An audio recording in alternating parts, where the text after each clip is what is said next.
Hello again, ganda ka chika life!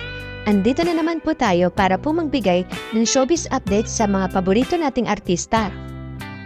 Napapabalita po ngayon na may special ugnayan na ba ang Kapuso Stars na sina Mavi Legaspi at Ashley Ortega? Ito ang tanong na maraming netizen matapos mag-viral online ang videos ng dalawa na magka-holding hands habang papasok sa isang store sa Cebu. Magkasama sina Mavi at Ashley sa Cebu nang dumalo at makisaya sila sa Tauna Sinulog Festival noong January 19, 2025. Sa kuha nga ng video na isang netizen na aktuhan niya ang dalawa na magka-holding hands while walking papasok sa isang restaurant. Nakasuot si Mavi na itim na t-shirt at kulay gray na short, habang si Ashley naman ay nakaputing crop tank top at maong na pantalon. Sa caption nga ng isang netizen, Mavi and Ashley spotted. Mas lalo pa nang hinala ang netizen na may special na namamagitan kina Mavi at Ashley nang i-upload ng aktor sa kanyang Instagram nitong Lunes, January 20, ang mga kuhang litrato sa dinaluhan niyang Sinulog Festival. Kasama na rito ang mga litrato nila ni Ashley kung saan nakadakip sa kanilang mukha ang mga puting tela. Bukod pa rito, ang mga sweet photos nila na kaya post si Ashley sa balikat ni Mavi sa grupo photo kasama ang ilang mga kaibigan. Sa caption ni Mr. Mavi, Pete Senior, daghang salamat Cebuanas. Had a great Sinulog Festival with you guys. Sa comment section ng post ni Mavi ay bumuhos ang pagsuporta ng mga tagahanga nila ni Ashley. Ito ay kahit hindi pa malinaw kung magnobyo at magnobya na ba sina Mavi at Ashley.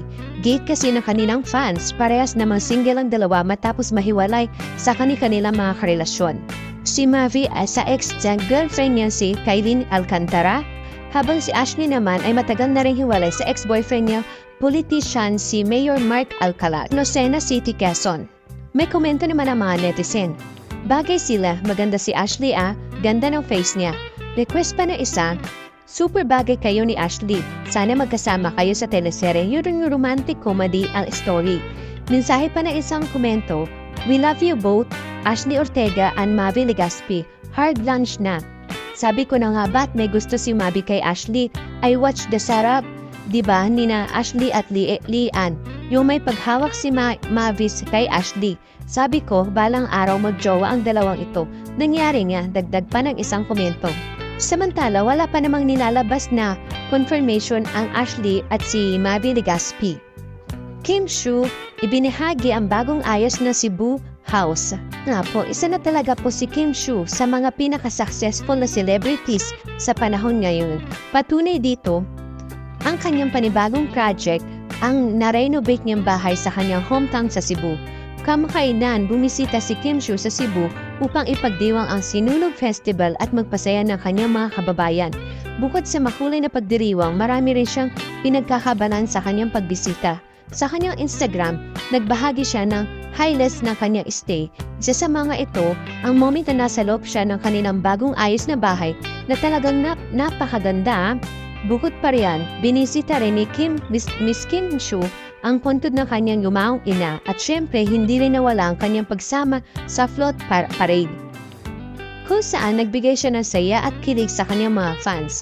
Sa kanyang Instagram caption, ibinunyag ni Miss Kim Shu, nakaka-renovate lang ng kanyang bahay at excited na siyang ipakita ang kabuuan nito sa isang vlog na nakatakdang i-release sa linggo. Sa mga sneak peek pa lang ng kanyang litrato, halatang bongga ang interior designer ng bahay. Maraming fans nga na Miss Kim Shu ang mga napasana all na lang sa post ni Miss Kim. Ilang bahay na nga kaya ang meron si Miss Kim Shu? Mukhang ang dami na. Isa na naman itong patuloy na kanyang sipag at successful bilang isang artista at host. Thank you for watching. Kung nagustuhan niyo po ang video ito, subscribe na sa Starlight Showbiz YouTube channel and please don't forget to hit the bell button for our latest updates.